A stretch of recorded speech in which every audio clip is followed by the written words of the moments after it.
time to replace the blades, or sharpen the blades I should say. I don't know if you'll be able to see, but I've got a couple little chips in the blade here. Working on my flag display, and I'm not cutting that good. So here's how to go about getting out these blades if you've never done this before. Number one, make sure that there's nothing hooked up. So you can't go wrong. So you take these three out. They're very fine threads, so it takes a good amount of time to get each one out. So we'll just pull one out so you can see what I do to get these out. It can be difficult, just FYI.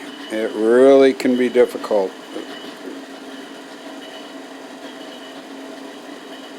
And just be careful. When I get ready to put them back in, you'll see I'm a little bit more cautious because they're a lot sharper. I try to get them scary sharp. Right now they're really pretty dull, and what's happening is I'm getting a little bit of a what would you call it, an arc when I try to edge them. And the arc is because the blades are worn out now and they're below the level of the outfeed table, which is not good. That's what causes the arc. And that's what made me realize that it was time to do some maintenance. Shopsmith requires maintenance. Requires to be regularly aligned, because it does go out of alignment a little bit easier than the real fancy ones. Real fancy saws, I should say. But the fancy ones are really hard to line up, and the Shopsmith, it's not that bad once you get used to it. It's really not that bad. And it's a hobby. So who's in a big hurry? We don't want to be in a hurry. You don't want to be in a big hurry if you're doing custom woodworking. Okay, so now that we got that out, as you'll see here, that blade is really in there tight. So what I do is right here and right here are the adjustment screws for the height of the blade. So all I do is back it out and back it out. Be careful not to strip these out. And that usually, see, the blade's loose now to come out, and the wedge comes out. So that's how I do that. Then I'll come in, I got to clean this all up, push these screws back down, and we'll make the adjustments later. Yeah, it's time. I've got a brand new set too that if I need to, I got to measure these. They can be wore out too far and non-usable, so you have to be careful of that. Oh yeah, one thing to note,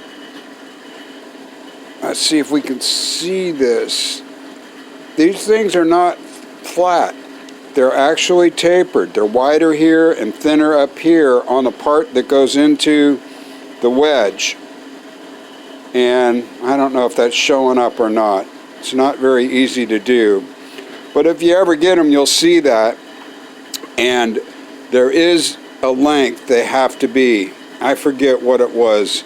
It can be, I think it's no less than 3/4 of an inch. And if they are, you won't be able to get them up high enough and have enough surface for the wedge. Here's the wedge that goes in.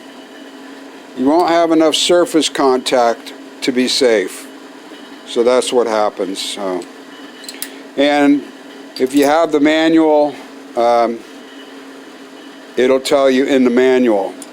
Read the manuals. That's what they're there for. I know. I don't do it all the time either.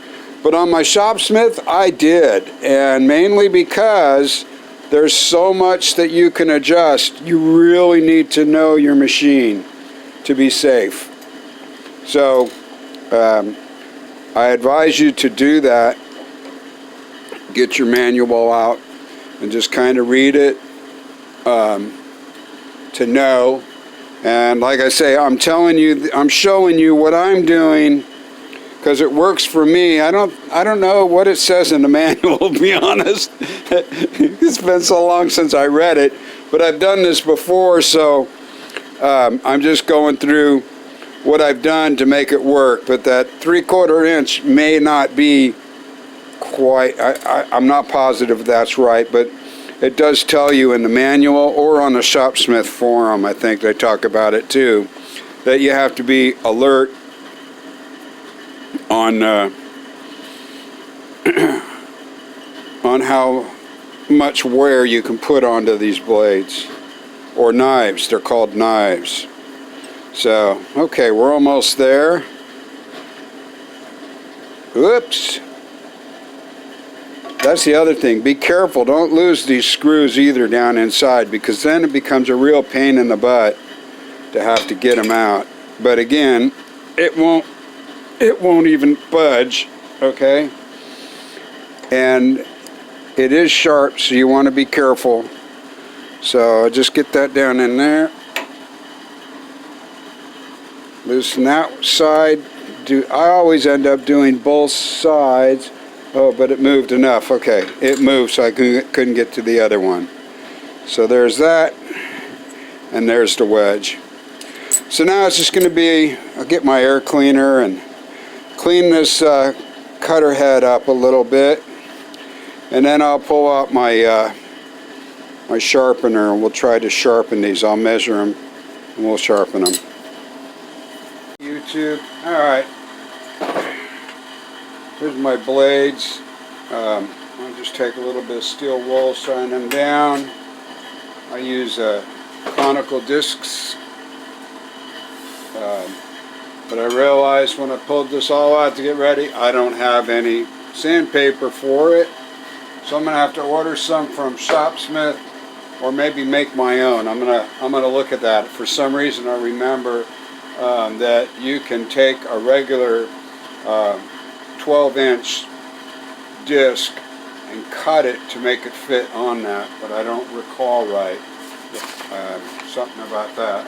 But we're going to go ahead and I'm going to show you the jointer jig, jointer knife jig. It also works for the planer. Alright, so loosen these guys up here, and the blades slip right on in, just like so.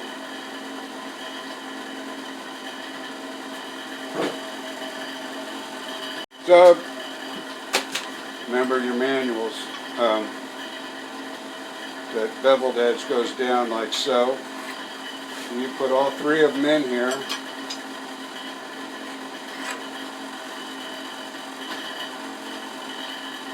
And all three will fit. It should fit perfectly in there, just like so. Put them all down.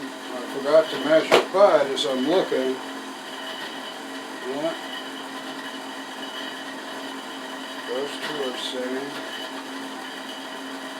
I can tell by looking. I'm looking at the edge here, and I can see where my